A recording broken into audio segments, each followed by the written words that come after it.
یہ کہانی چڑیا پور کی کہانی ہے۔ چڑیا پور میں ایک بیوہ چڑیا رہتی تھی جو کہ 2 سال پہلے کسی ایکسیڈنٹ میں ان کا شوہر مر گیا تھا۔ اب ایک دن ان کو بہت بھوک لگی ہوئی تھی۔ بیماری کی وجہ سے انہوں نے کوئی مزدوری نہیں کی تھی تو وہ پڑوسن کی گھر جاتی ہیں اور دروازے پر دستک دیتی ہیں۔ کون ہے؟ میں ہوں، آپ کی پڑوسن بیوہ چڑیا۔ ہاں کیوں آئی ہو؟ بھوک لگی ہے، مجھے بہت بھوک لگی ہے، اگر آپ کے ہاں کچھ ہے تو مجھے دے دے پلیز۔ نہیں ہے، ہمارے ہاں کچھ نہیں ہے، اب جا سکتی ہیں۔ پلیز کوے کچھ تو دے دو، بہت بھوک لگی ہے مجھے۔ باڑ میں جائے تم اور تمہاری بھوک، ہمیں ڈسٹرب نہ کرے، چلتی جائے یہاں سے۔ اس کے بعد بیوہ چڑیا امیر کوے کی گھر سے چلی جاتی ہیں۔ ٹھیک نہیں کر رہے شوہر کوے، ہم ٹھیک نہیں کر رہے، ہمیں نہ پڑوسیوں کا خیال رکھنا چاہیے۔ یہ بیچاری چڑیا تو بیوہ ہیں، ہمیں ان کی مدد کرنی چاہیے۔ کچھ سال پہلے ہم بھی غریب تھے، کیا وہ دن بھول گئے ہو شوہر کوے؟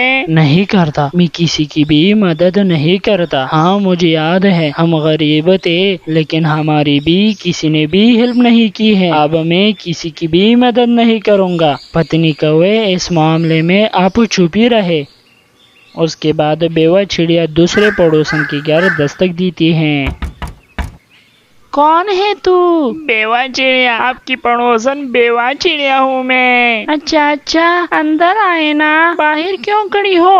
نہیں اندر نہیں آ سکتی، بھوک لگی ہے مجھے، اگر گھر میں کچھ ہے تو مجھے دے دے، بڑی مہربانی ہوگی آج آپ کی، کیونکہ آج میں نے مزدوری نہیں کی ہے، میرے ہاں کھانے کے لیے کچھ بھی نہیں ہے۔ ہاں کیوں نہیں، میرے پاس کچھ دانے ہیں، میں آپ کو وہ دے دیتی ہوں، تھوڑا سا انتظار کیجیے۔ شکریہ، آپ کی بہت بہت شکریہ۔ بیوہ چڑیا، آپ نے آج کام کی ہے، مزدوری مل گئی ہے کہ نہیں؟ اگر نہیں کی ہے تو میں آپ کی مدد کر سکتی ہوں۔ نہیں، میں نے مزدوری کی ہے، اس دن نا میں بہت بیمار تھی جس کی وجہ سے میں نے کوئی مزدوری نہیں کی تھی، اسی لیے میں آپ کے گھر گئی تھی۔ نہیں کوئی بات نہیں ہے، اگر آپ کے ہاں کھانے کا کچھ نہ ہو تو میرے ہاں ہی آنا۔ اور ہاں بیوہ چڑیا، میں آپ کو ایک بات بتاتی چلوں، آپ کو پتہ ہے ہمارے پڑوسن میں جو امیر کوے رہتے ہیں؟ ہاں جانتی ہوں میں اسے، کیا بات ہے اس کے بارے میں؟ یہ دونوں نا ہمارے علاقے کے بہت غریب تھے، لیکن انہوں نے ایک مرڈر کیا ہوا ہے، کسی چڑیا کو مارا ہوا ہے، ان کی ساری جائیداد اپنے قبضے میں کیا ہوا ہے۔ یہ امیر کوا بڑا خطرناک کوا ہے۔ اچھا، مطلب کہ پہلے غریب تھے؟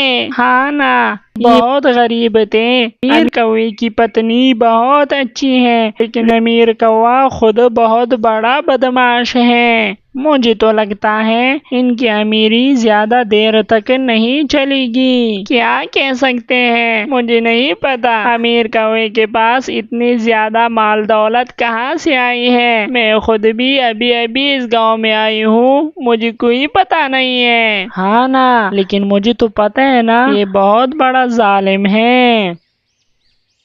میری پتنی کو بھی پتا نہیں ہے کہ میرے پاس یہ اتنا سارا مال دولت کہاں سے آیا ہوا ہے۔ میری پتنی کو کیا پتا کہ میں نے ایک معصوم چڑیا کا قتل کیا ہوا ہے۔ مجھے تو لگتا ہے اگر میری پتنی کو پتا چل جائے تو وہ مجھ سے بہت ناراض ہو جائے گی۔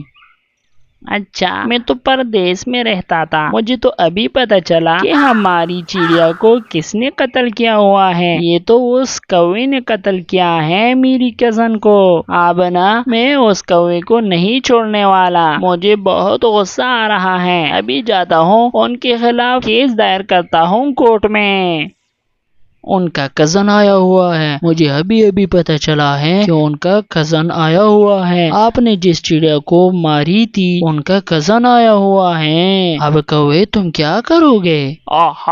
کچھ نہیں کر سکتا، وہ میرا کیا بگاڑ سکتا ہے یار، ان کے ہاں اتنا پاور نہیں ہے کہ وہ میرا کچھ بگاڑ سکے، میں کسی سے نہیں ڈرنے والا۔ کیس کیا ہوا ہے؟ انہوں نے کورٹ میں کیس کیا ہوا ہے، مجھے